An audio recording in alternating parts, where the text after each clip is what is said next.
우리가 계속 마가복음에서 이제 예수님의 마지막 고난 주간의 이야기, 십자가에 가시기 직전에 이제 대제사장 집에 잡혀 가시고 이제 빌라도에게 가고 이런 모든 장면을 보는데, 이 복음서마다 보면요, 복음서 전체가 예수님의 일생을 말했습니다. 근데 그 중에서 특히 예수님의 앞에 30년은 거의 없어요. 누가복음에서 예수님의 탄생 기사가 조금 자세히 나오지만 30년은 거의 없습니다. 마지막 3년 반에 관한 이야기가 집중적으로 쓰여졌는데, 그 중에서도 가장 집중적으로 마지막 일주일 얘기가 가장 길어요. 그리고 이 예수님이 대제사장 집에서 신문을 당하시고 십자가에 못 박히시는 그 과정이 시간 단위로 보면 가장 길게 쓴 것입니다. 그러니까 모든 복음서마다 가장 핵심적으로 예수님의 십자가에 못 박히신 그 부분, 마지막 일주일, 거기에 집중적으로 조명이 되어 있다는 걸 알 수가 있습니다. 특별히 사복음서 중에서 마가복음이 가장 먼저 쓰여진 복음서예요. 근데 마가복음은 여러 가지 특징적으로 봐서 이 로마를 향해서 쓴 복음서입니다. 로마를 향해서. 그러니까 누가복음은 헬라인들을 향한 복음이고, 마태복음은 유대인을 향한 복음이고, 이렇게 구분하잖아요. 여러 가지 이 마가복음은 이 특징적인 면이 형용사도 별로 없어요. 동사 위주로 갑니다. 움직임, 행동. 이게 로마적 특징이에요. 그리고 여기서 말하는 게 상당히 로마를 향한 것이라는 걸 많이 볼 수가 있는데, 특히 마가복음은 그 쓰여질 당시가 로마에 사는 그리스도인들이 양면으로 핍박을 받던 때예요. 로마에게 핍박을 당하고 유대인에게 핍박을 당하던 때입니다. 바로 그러한 때에 이 마가복음을 썼습니다. 특히 그들을 로마 교회에서 핍박을 당하고 있는 그 성도들을 염두에 두고 쓴 것이라 그 향기가 나요. 그 냄새가 난단 말입니다. 특징적인 면이. 그래서 그들에게 유별나게 예수 그리스도의 고난, 이것을 집중적으로 씁니다. 그러면서 왜 이렇게 예수님이 이러한 고난을 당하셨는지를 상세히 씀으로써 그걸 읽게 되는 성도들이 어떤 것을 느끼겠을까요? 우리를 위해서 예수님이 이런 고난을 당하셨구나, 이것을 더 피부에 닿게 느끼는 겁니다. 그러면서 그것이 오히려 힘이 되어서 현재의 우리의 고난과 우리의 유혹과 핍박과 이것을 이길 수 있는 힘을 주는 것이 이 복음서의 목적들입니다. 근데 오늘 보면 예수님이 잡히실 때부터 십자가에 가실 때까지 여러 종류의 사람들이 나오는데, 그들이 전부 합작해서 만든 것이 예수님의 십자가의 죽음이에요. 먼저 대제사장들과 공의원들이 있죠. 또 빌라도가 있죠. 군중들이 있죠. 마지막에 그걸 모든 것을 집행한 로마 병정들이 있죠. 이 사람들이 전부 합해서 예수님을 죽입니다. 근데 사실 따져보면 예수님이 사실은 죽임당할 이유가 없어요. 여기서 있는 이 사람들이 예수님께 해코지 당한 것도 아니고, 예수님은 예수님으로서의 삶을 사셨고, 예수님은 이 세상에 하나님의 나라의 복음을 선포하셨고, 병자들을 고치셨고, 귀신을 쫓아내셨고, 거룩하게 살라 바르게 살라 이야기를 하셨고, 그런데 왜 죽입니까? 그런데 죽인다고요. 나름대로 그 면에서는 이 다른 종류의 사람들이 각각의 이유를 가지고 있습니다. 그래서 그런 면을 볼 텐데, 오늘은 특별히 첫 번째로 그 대제사장들과 그 공회원들, 그들의 입장에서 왜 예수님을 죽이려고 하나, 이런 거를 한번 보려고 합니다.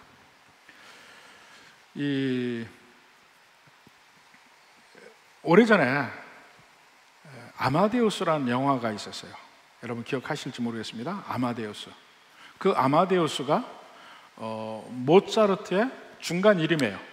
볼프강 아마데우스 모차르트입니다. 근데 그 주인공이 아마데우스 주인공이 모차르트인데 또 다른 주인공이 있습니다. 실질적으로 그 사람이 더 주인공인 것 같아. 살리에르라는 사람이 나옵니다. 살리에르는 모차르트보다 나이가 훨씬 많아요. 그리고 모차르트가 어렸을 때 이미 그는 궁정음악가였습니다. 왕실의 음악가, 가장 대우를 받고 존경을 받는 위치에 있는 음악가였어요. 거기에 비해서 모차르트는 물론 천재적인 소질을 타고났죠. 그러니까 이미 5살, 6살 때 짤츠부르크에서부터 연주를 하기 시작하고 바로 귀족들과 왕실 앞에, 그러니까 그 당시 마리아 테레즈 앞에 연주를 해요. 그러면서 명성을 날리고 엄청나게 많은 양의 곡과 이런 걸 남기고 30의 요조를 합니다. 근데 그 아마데우스라는 영화에서 조명한 것은 사실은 모차르트가 아니에요. 살리에르입니다. 살리에르는 그 당시에 상당히 존경받는 음악가였어요. 그러니까 궁정음악가가 됐죠. 존경받아요. 비엔나에서 입지도 탄탄합니다. 그 합스부르크 왕조에서 인정도 받았고, 왕가에서. 그런데 어느 날 갑자기 모차르트라는 아이가 나타나는데 보니까 음악적 재능은 엄청난데 경박해. 그러니까 그 경박함을 그 영화에서 표현하는 게 그 모차르트의 웃음소리입니다. 까르르르하고 웃는 그 웃음소리가 그의 경박함을 표현하는 거예요. 인간적으로 봐서 별로 이렇게 높여줄 만한 사람이 아닌데 음악적 재능 하나만으로 모든 사람의 열렬한 지지와 환호와 후원을 받는단 말이에요. 자기는 정말 열심히 노력해서 궁정음악가가 됐는데 쟤는 타고나서 그냥 잘하는 거야.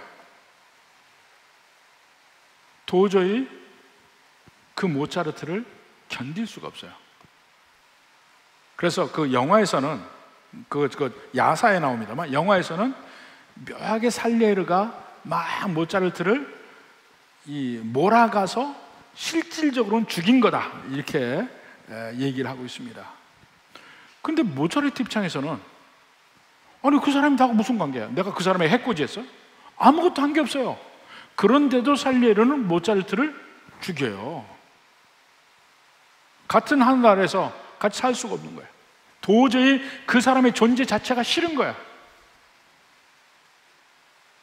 엄밀하게 얘기하면 하나님을 원망합니다. 하나님, 어떻게 저렇게 경박한 아이에게 저런 재주를 줬습니까? 그 모차르트의 음악, 마지막 죽기 직전에도 그 모차르트의 음악을 이야기하면서 그 환상적인 그 멜로디에 매혹돼 스스로도. 그런데 그 음악을 만드는 모차르트를 죽일 수밖에 없어요. 그 마음이 요 대제사장들과 공회원들의 마음이에요. 그 마음이. 한번 생각해 봅시다. 왜 아무 관계 없는 사람인데 왜 핍박할까? 왜 없어졌으면 좋겠다고 생각을 할까? 이 영국이 한참 산업혁명이 이루어질 때에 이 1800년대 중반에 그 윌리엄 부스라는 사람이 있습니다. 그 윌리엄 부스라는 사람이 크리스찬으로서 보니까 그때 막 산업혁명이 일어나면서 농촌에 있던 사람들이 막 도시로 몰려오기 시작하면서 도시에 빈민가가 생겨요. 그리고 그 자본가들에서 막 노동자들이 핍박받고 가난하게 살고 이런 면이 보여집니다. 그래서 그 빈민가를 보고 그들을 불쌍히 여겨서 그 사람들을 돕는 일을 시작을 하는데 엄청나게 방해하는 사람이 많은 거야. 그들을 돕는데 뭐 처음에는 뭐 깡패 들어와서 뭐 저 천막을 부수기도 하고 온갖 방해를 받게 됩니다. 막 불이 타고. 빈민 사람들을 돕는데 왜 이렇게 방해가 많을까? 보니까 그 모든 배후에 자본가들, 정치가들, 관료들 뒤에 그 보스가 하는 일을 방해하는 사람들이 다수의 기득권층인 거예요. 그들이 지금 보스가 좋은 일을 하고 있는데 방해를 해.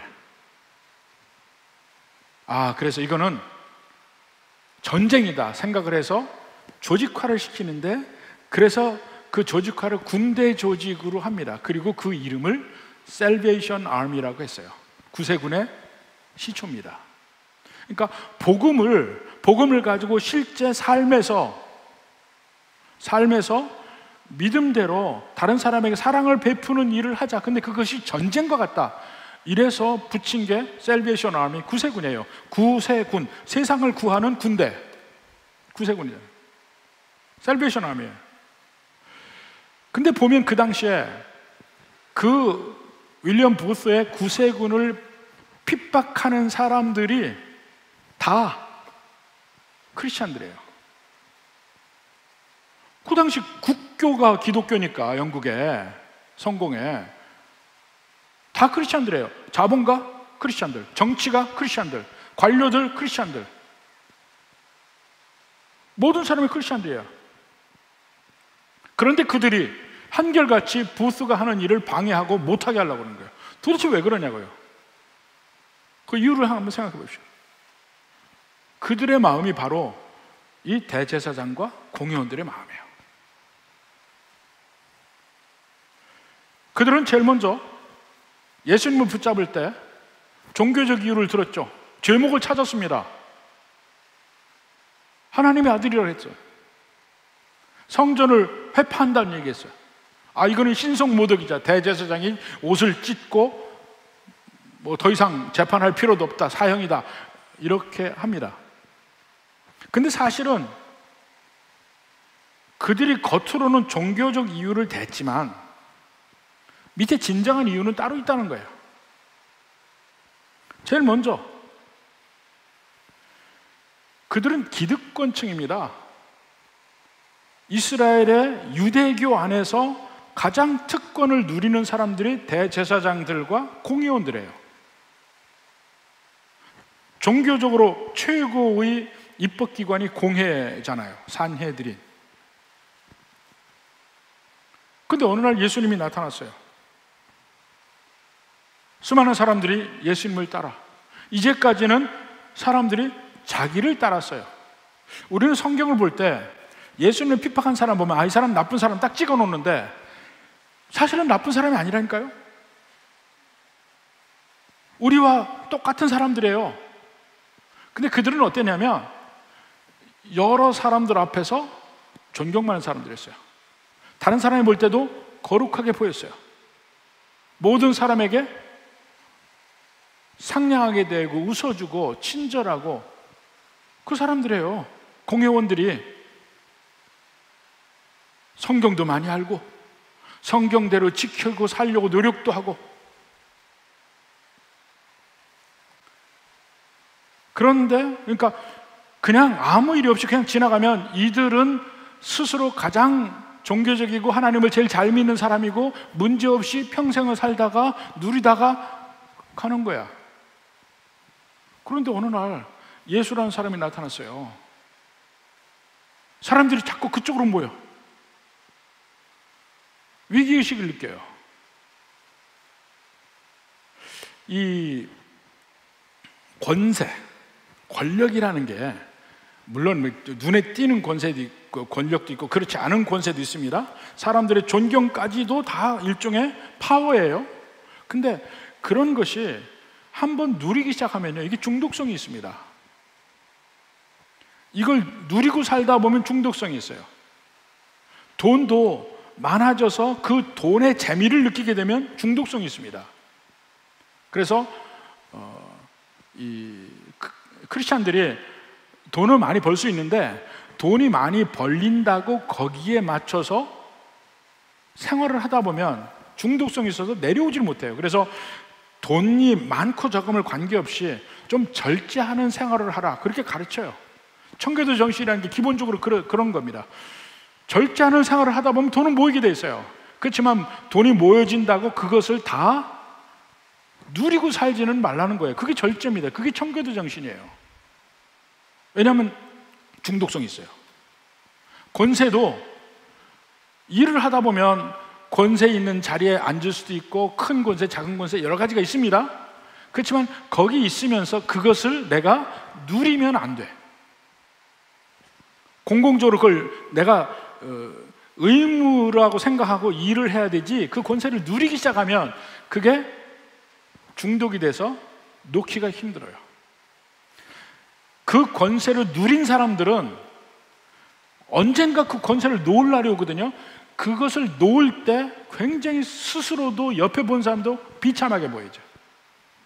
근데 그것을 누리지 않은 사람은 그 권세를 놓아도 전혀 비참해 보이지가 않아요.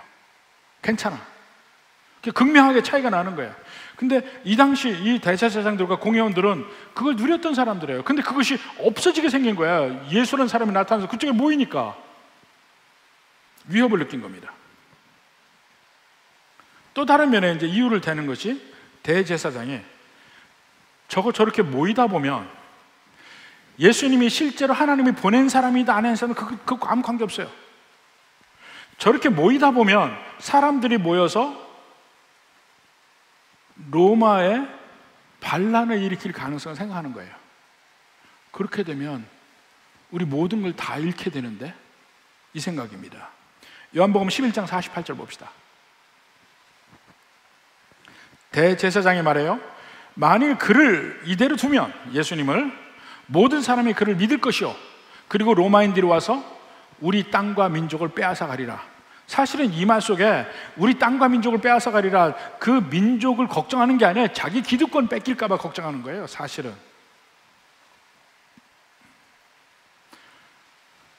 사람이요, 아무런 문제가 없을 때 우리는 경건하게 살 수 있어요. 사람들 앞에 인사하고 적당히 교회에서 헌신도 하고 또 믿는 사람의 모습을 보이기도 하고 살 수 있어요. 그런데 어느 순간에 내 이익과 첨예하게 반대되는 그 뭔가가 나타날 때 믿음을 저버릴 수 있습니다. 믿음을 저버릴 수 있어요. 전 우리 교회가 어려움을 당할 때 제가 그걸 제대로 겪어봤습니다. 주변에 수없이 많은 사람들, 교회 안팎으로 참 친하게 지내고 함께 갈 수 있겠다는 사람들을 많이 봤는데,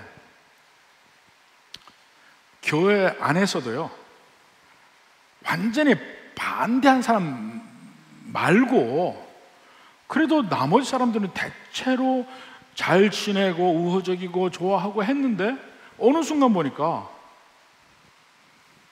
그 사람들을 따라가는 거야. 반대한 사람들을. 왜 그럴까 생각을 했습니다. 왜 그럴까? 그때 처음 본 게 뭐냐면, 아하, 신앙인처럼 생활을 하다가 결정적으로 내 이익이 위협받는 순간에는 신앙도 저버릴 수 있다고 생각해요. 그걸 본 거야.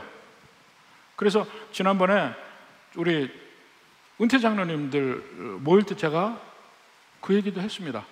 참 장로님들 감사합니다. 다수가 갔잖아요. 다수가 반대할 때 지킨 것은 저를 좋아서가 아니에요. 신앙으로 지킨 거야. 그 면에서 감사하다고 그랬어요. 참 외로울 수밖에 없잖아요. 실제로 일을 했던 많은 분들이 반대로 섰으니까. 교회 안에도 그렇고, 그러니까 깜짝 놀란 일이 많아요. 교회 밖에도 다른 목사님들, 친한 분들 많이 친하게 지냈어요. 그런데 그 중에 몇몇 사람이 제 편을 들다가 갈굼을 당했어요. 소위 막 공격을 당하면서부터 아무도 편을 안 들어주는 거예요. 참 나에게 우호적이고 이것이 분명히 내가 옳다고 개인적으로 말하는 사람조차도 내 편을 안 들어줘요. 그때 아주 멘붕이 오더라고. 완전히 적은 적이라 치더라고. 나하고 가까운 사람이 등을 돌리는 순간에. 그게 뭐예요? 나와 함께 하다가는 자기들의 기득권을 잃을 것 같으니까 함께 못하면 저쪽 편을 두는 거야. 그걸 처음으로 느꼈어요. 그런데 곳곳에 그 면이 이제는 보이기 시작해. 우리가 보통 때는요, 다 제가 소위 해서 우아하게 잘 믿어요. 보통 때는 결정적으로 내 이익이 걸리는 순간에 와봐야 알아. 진짜 크리스찬인지 아닌지는. 남에 관해서는요, 여러분 바른말 잘할 수 있어요. 이것이 옳다 그러다 잘 얘기합니다. 정작 내 문제에 가면은 옳다 그러다가 아니야, 내 거야, 내 이익대로 해줘. 오히려 교회에서 그런 일들을 많이 봅니다. 여기 대제사장 공회원이 멀리 있는 사람이 아니에요. 교회 안에 있고 교회 밖에 있고 다 있어요.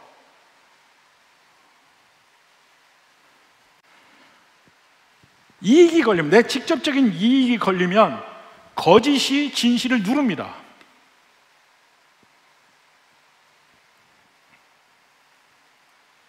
자기의 이익이 침해될 것 같으니까 예수는 없어져야 되는 거예요.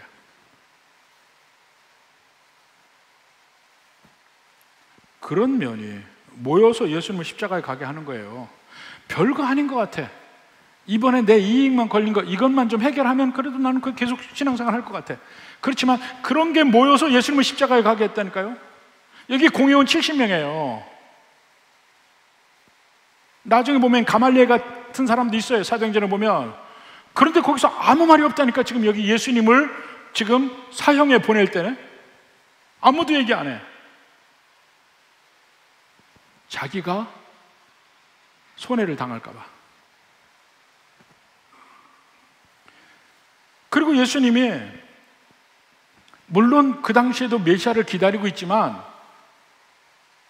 그들이 기다리는 메시아는 이 예수님 모습이 아니에요. 당당하고 멋있고 힘있고 말을 타고 많은 군사를 거느리고 예루살렘도 점령하고 로마도 점령할 만한 그러한 능력 있는 사람을 원하는데 갑자기 초라한 농부 같은 사람이 앞에 나타난 거야. 자기 기대는 전혀 아니죠. 내가 원하던 분이 아니야. 그분 뜻대로 안 하는 거야. 예수님 믿는다 하면서도 거의 대부분이 내 입맛에 맞는 만큼만 순종해요. 내 입맛에 맞지 않는 건 순종하지 않아. 그냥 그렇게 살아요. 그러면서 난 예수님 믿는다고 하고 생활을 한단 말입니다. 근데 전에도 한번 얘기했지만 크리스찬은 마치 티백과 같다 그래요. 티백이 이 가루에다가 얇은 종이 같은 천에다가 쌓여 있잖아요. 근데 거기에 이 레이블이 달려 있어서 이게 홍차인지 녹차인지 알지, 그게 레이블이 없으면 이 티백 속에 뭐가 있는지 몰라요. 근데 언제 아냐? 이것을 물에 담궈야 한단 말이야. 물에 담궈야 이게 홍차인지 녹차인지 이게 뭐 캐모마일인지 뭐 이게 나와요. 그 전에는 몰라. 여러분의 신앙도 마찬가지예요. 환난이라는 물에 담궈보기 전에는, 여러분의 개인적인 이익이 침해될 위기에 있는 바로 그곳에 여러분의 신앙을 담궈보기 전에는 여러분의 신앙의 본질을 여러분 스스로도 모릅니다. 위기 순간에 와봐야 돼. 내가 손해볼 수 있는 순간에 과연 내가 손해보고 신앙을 지킬 수 있냐 없냐, 그게 바로 여러분에게 신앙의 바로미터예요. 거기 통과 못하면 사실은 대제사장과 다를 바가 뭐 있어요? 그들도 그 전까지는 경건했다니까요. 사람들의 존경을 받았어요. 그러니까 거기 사내들인 공회원으로 앉아있죠. 가장 존경받는 사람들이에요. 그들 다 11조도 하고 금식도 하고 기도도 하고 다 한 사람들이에요. 그런데 그들이 예수님을 죽인다니까요? 뭐 때문에? 내 이익이 위협받을 때 그대로 안 한다니까요.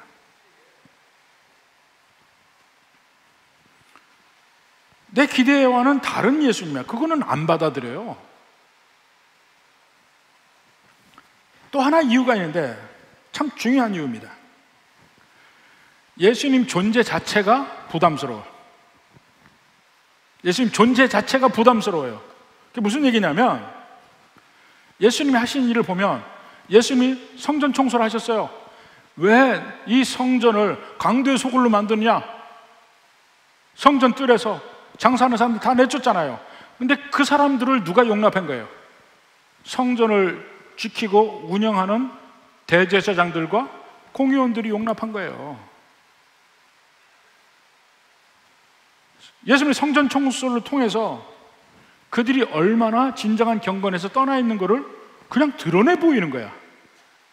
그 일을 통해서 그 제사장과 그 일행들은 사람들 앞에서 창피해진 거야. 창피해진 거예요. 수없이 많은 논쟁을 예수님과 했잖아요. 갈릴리 쫓아가서도 했고 마지막 일주일에서도 특히 화요일 날은 아주 심하게 성전에서 논쟁을 했잖아요. 근데 거기서 번번이 그들의 신앙은 진짜가 아니라는 걸 계속해서 보여준 거예요. 예수님이.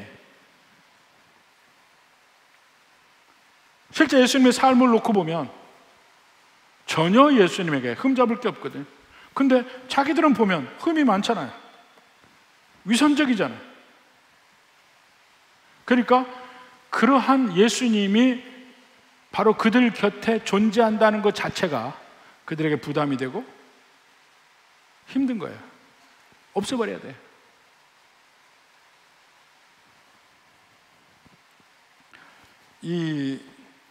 우리가 보통 튄다고 얘기하는데 어떤 각 분야마다 보면 유별난 사람들이 있잖아요. 그러면 그 사람들은 대개 질시의 대상이 됩니다. 사실은 그 유별난 사람들은 바로 그 분야에 관한 한 진심인 사람들이에요. 거기에 열정을 다하는 사람들이거든. 근데 다른 사람들은 왜 쟤는 유별나냐 그러냐. 왜 별나냐. 제가 처음에 경희대학원 유학을 할 때 인도 친구들이 있었습니다. 인도인 부부인데 그 부부 중에 남편은 교수고 여자는 둘 다 인도 사람입니다. 여자는 제 같이 경영대학원 다니는 친구였어요. 근데 아주 그 친구랑 친했습니다. 우리 집에도 오고 그 집도 가고 이렇게 할 정도로 친했었는데 이 인도 사람들이 이 불굴의 성공기가 많습니다. 가난한 인도에서 거기서 탈출해 나와서 미국에서 정착해서 잘 사는 사람이면 굉장히 성공한 사람들이에요. 근데 이제 그 여자분 얘기를 들어보니까 인도에서 제일 먼저 어디로 갔냐면 영국으로 갔어요. 영국으로 가기가 쉽습니다. 인도 사람들은 영국 가서 영주권을 따고 거기서 제일 처음에 일을 했습니다. 그러니까 회사에 들어가서 열심히 일을 했어요.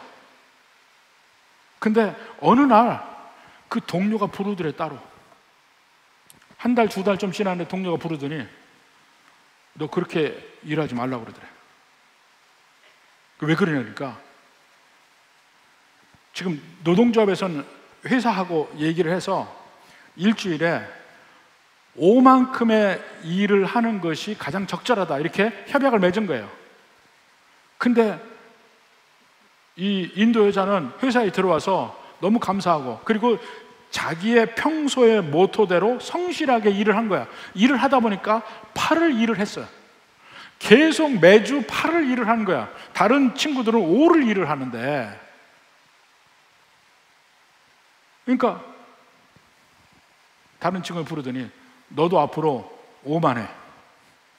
8 하지 마. 너무 기가 막혀가지고 나중에 저한테 그런 얘기하죠. 옛날에 그런 일을 당했다고. 성실하게 일을 하는데 못하게 하는 거야. 왜 그럴까요? 일을 덜 하는 자신들이 보이는 거야. 그 사람만 보면. 그러니까 예수님의 진짜 거룩함을 보면 이 대제사장과 공회원들과 이들의 위선적인 면이 그냥 스스로도 보이는 거야. 그게 너무 싫은 거야. 이 사람이 없어져야 되겠어요.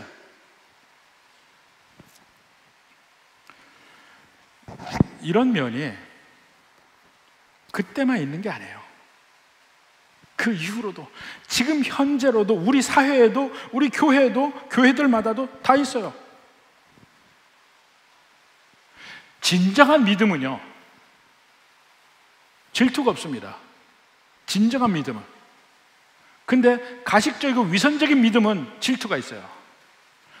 나보다 다른 사람이 더 헌신하거나 더 많이 헌금하거나 더 많이 다른 사람의 사랑을 받거나 그러면 싫어져. 그 사람이 싫어져.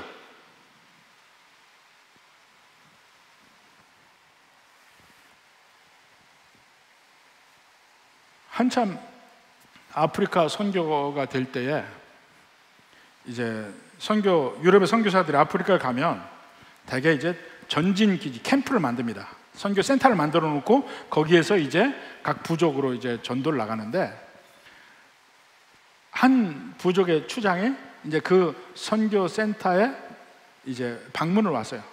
어떻게 사는지 뭔지 궁금하니까 왔잖아요. 와서 보니까 나무에다가 뭐가 하나 걸렸는데 신기한 게 걸려 있어요. 그래서 이렇게 보니까 웬 흉측한 게 딱 보이는 거예요. 깜짝 놀랐지. 근데 선교사님이 그 옆에 설명해 주는데 그것을 거울이라고 그러더래. 거울을 봤더니 웬 흉측한 사람이 있는데 그게 사실 자기 얼굴인 거예요. 그러니까 추장이니까 그 거울을 자기한테 팔라고 그랬어요. 선교사님이 팔아줬죠. 팔아주니까 사자마자 바닥에 팽개치고 깨뜨리더래. 왜요? 자기 흉측한 모습을 보기 싫어서. 근데 예수님을 죽이는 게 바로 그 행위입니다. 자기의 흉한 모습을 보기가 싫으니까 거울을 깨는 거야. 예수님이 존재한다는 자체가 너무 힘들어. 여러 사람 앞에서도 자기 위선적인 게 자꾸 드러나는 것 같으니까 예수님이 없어져야 돼. 기득권의 문제도 있고 존재 자체가 자기의 부족함, 연약함, 죄적인 더러움 다 보이니까 없어져야 되는 거예요.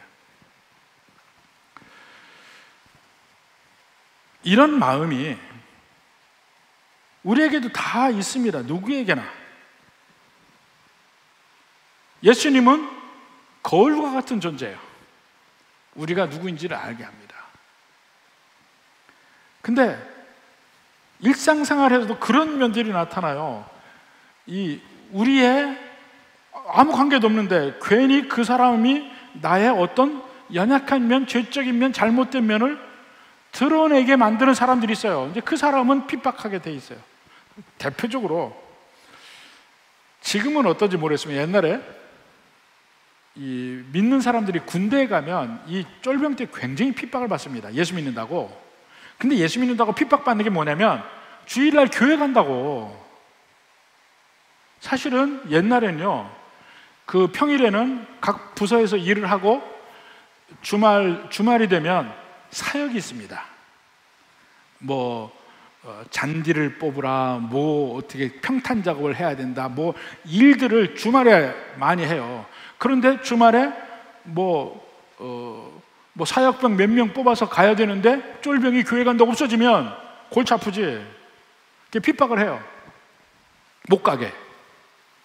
근데 못 가게 하는데 많은 사람들이 경험한 게 뭐냐면요, 주일날 교회 못 가게 핍박하는 사람 중에, 선임 중에 크리스천이 있어요. 그 사람들은 더 핍박을 해. 안 믿는 사람보다. 왜 그런 줄 아세요? 자기가 쫄병일 때, 그렇게 교회 못 가게 할 때 자기는 타협하고 교회 안 갔어요. 근데 어느 날 쫄병이 들어왔는데 얘는 기어이 부득부득 간다고 하는 거예요. 그러니까 그 기어코 기합을 맞고 이러면서도 주일날 교회를 기어코 가는 그 쫄병을 보면서 자기의 불신앙이 자꾸 드러나는 거야. 그러니까 더 핍박을 해, 믿는 사람이. 직장에서도 그런 일이 납니다. 직장에서 처음 들어가는데, 요즘은 그렇지 않은 것 같아요. 근데 전에는 반드시 신입사원들이요, 쫄병들, 회식에 반드시 참여해야 되고, 회식에서 시중을 들어야 되고, 술을 마셔야 됩니다. 근데 많은 예수 믿는 사람들이 술을 안 먹었어요. 근데 나쁜 이 상사들은 기어코 술을 먹이려고 합니다. 온갖 괴롭힘을 주면서 회유와 협박과 꼬임으로 술을 먹이거든요. 그 중에 가장 악랄하게 하는 사람 중에 크리스천들이 있어요. 왜냐하면 그들은 신임 때 자기는 타협을 했거든. 근데 새로 들어온 신임이 타협을 안 하는 걸 보니까 자꾸 자기의 옛날에 타협한 그것이 드러나는 거야. 그게 싫은 거야. 그러니까 얘를 기어코 얘도 꺾으려고 노력을 하는 거야. 다 같은 거예요. 바로 금연 때문에 19세기 중반에 영국에서 구세군이 핍박받은 거야. 크리스천들에게. 당연히 예수 믿는 사람이면 가난한 사람들에게 잘해야 되고 어려운 사람을 도와야 되고 다 그런데 그들은 안 했거든. 그들은 자기 이익에 취했거든요. 그런데 어느 날 이 윌리엄 부스라는 사람이 나타나서 가난한 사람 돕는다고 나타나니까 그 자체가 자기들의 잘못을 다 드러내는 역할을 하니까 계속 못하게 핍박을 하고 깡패들 동원해서 불지르고 이 일을 한 거예요. 대제사장과 공회원들 멀리 있지 않아요. 여기 있어요. 우리 마음에. 누구나 여기서 자유롭지 못합니다.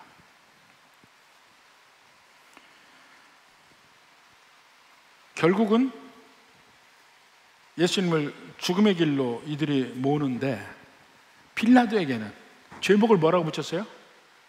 하나님의 아들이라는 죄목 안 붙였습니까? 유대인의 왕이라는 죄목을 붙여요. 그래야 로마 사람들이 정신이 번쩍 나서 이 사람을 사형을 시킬 테니까. 하나님의 아들이라면 그건 니네 종교에서 알아서 해라 그래요.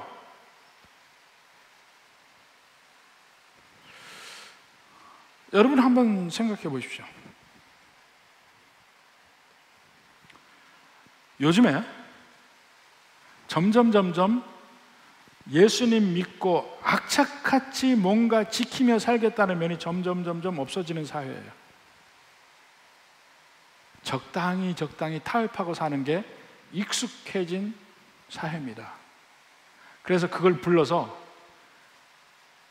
크리스찬 라이트라고 불러요. 크리스찬 라이트. 라이트라는 게 가볍다는 말입니다. 맥주에 그런 게 있어요. 미국의 맥주가 버드와이저니 밀러 있으면 순한 맥주? 이럴 때 뒤에 라이트라고 붙여요. 그걸 그대로 따서 크리스찬 라이트라고 했어요. 순한, 그 직역하면 순한 맛 크리스찬. 꼭 예수님 말 뜻대로 안 하고 적당히 타협하며 사는. 주변에 보니까 다 그래. 그런데 한 사람이 튀어요. 열심히 예수님 잘 믿으려고 노력해. 그럼 어떻게 해요? 야, 적당히 해. 나도 옛날에 그랬어. 그것도 한때야. 이렇게 해서 주저앉히려고 그래. 은근히. 구역에서도 그렇고.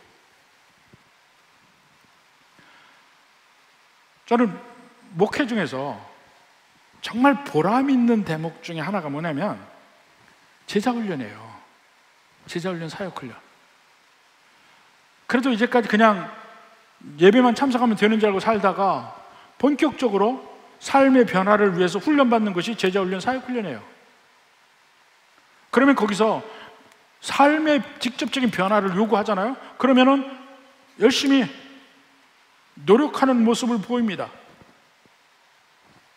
말씀도 외우고 말씀대로 살려고 하고, 또 집안에서나 또 직장에서나 밖에서나 교회에서나 보다 더 양보하려고 하고, 뭐 이렇게 노력을 하는 모습을 보는 것이 참 보람되고, 그 인도하는 교육자들도 함께 은혜를 받습니다. 그게 참 좋아요.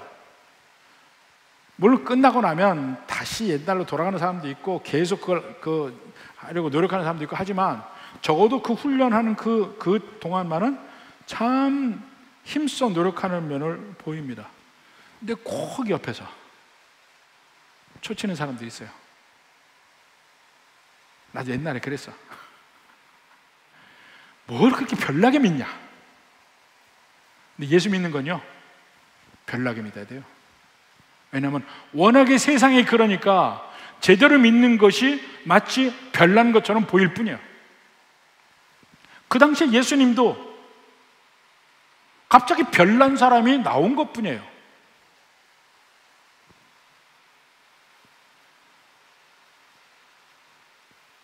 나도 제대로 안 믿으면서 다른 사람도 주저앉히는, 그리고 결정적으로 다 제3자 입장에서는요, 세상에 좋은 말은 내가 다 해줄 수 있어요. 정작 내 이익이 딱 걸리면 이건 신앙인이 아니야. 교회 안에서도 그렇고 밖에서도 그렇고 딱 이익이 걸리고 이게 신앙대로 하면 손해를 본다 이렇게 느끼면 신앙 쉽게 버린다니까요. 바로 그 본질이 예수님을 십자가에 못 박는 겁니다. 그 본질이. 그런 면에서 우리가 다 예수님을 십자가에 못 박은 사람들이라니까. 그 면에서 내게 있는 불신앙의 그 면, 오히려 다른 사람이 잘 믿는 것을 꺾으려고 하는 그 면, 오히려 옆에서 신앙적으로 살려고 하면 괜히 옆에서 내가 불편하고 그 사람 멀리하고 없어졌으면 좋겠다고 느끼는 그 면이 예수님을 십자가에 보내는 거라니까요. 그래서 미국의 유명한 신학자고 저술가인 R.C. 스프롤이라는 사람이 그런 얘기 했어요. 만약에 하나님이 인간과 같이 살 수 있고 인간에게 그 하나님을 죽일 능력이 있다면 인간은 분명히 죽일 것이다 그랬어요. 그리고 그 일은 실제 역사에서 일어났다. 언제요? 예수님의 십자가에. 그럼 그들만이 악해서, 그 대제사장이 악해서, 그 공회원들이 악해서 예수님 십자가 가느냐? 모든 인간에게 그 면이 있다니까요. 그 면을 지금 얘기하는 거야. 이런 면 때문에 누가 그 옆에 있어도 예수님은 십자가에 가셨을 거라 이거예요. 가시는 게 아니지. 몰아가죠, 사람들이. 우리의 그 면을 보고 직시하고 회개하고 무릎 꿇고 주님의 뜻대로 살려고 다시 노력해야 합니다.